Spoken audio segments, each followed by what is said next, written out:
We're not done yet. Things are working, but there are lots of things that aren't being handled well.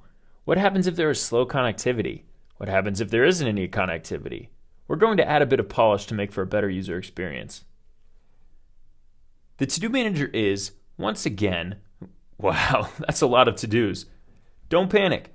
Remember that polish takes time, and this is the kind of stuff that distinguishes pro Android apps from the rest.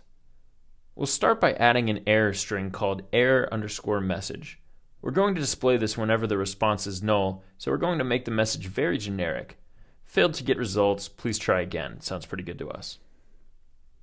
Let's talk about layout. We're going to display something alternate in the area that currently houses our scroll view when there is an error, or during progress.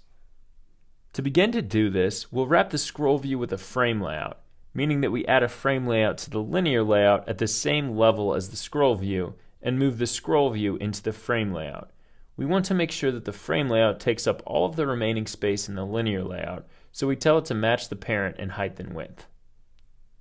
Next, we'll add a text view to display the error message, setting the text size to 22SP and giving it an ID of error_message_display.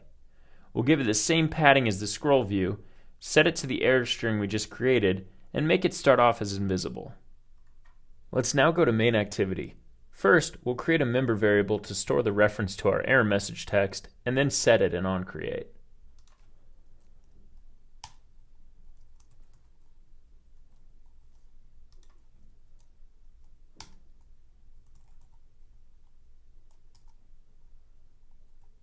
Now we'll add some helper methods.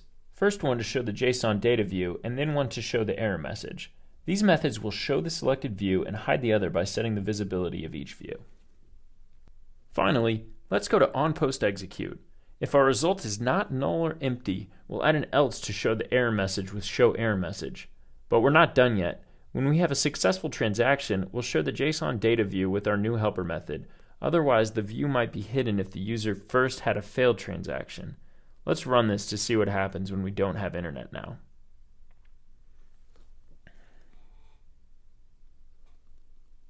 Now we'll hook up the progress bar. We go back to the main activity layout and add a progress bar to the frame layout. We'll fix its layout height and width and tell frame layout to center it. We'll give it an ID of PB_loading_indicator. Then we'll make it invisible.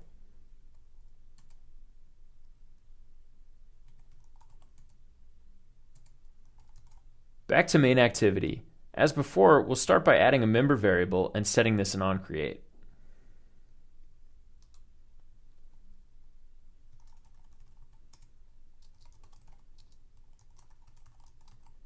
In our onPreExecute, we'll set the visibility of this loading indicator to visible, and in the onPostExecute, we'll begin by setting it to invisible. Because it is last in the frame layout XML, it will draw on top of any of the other views.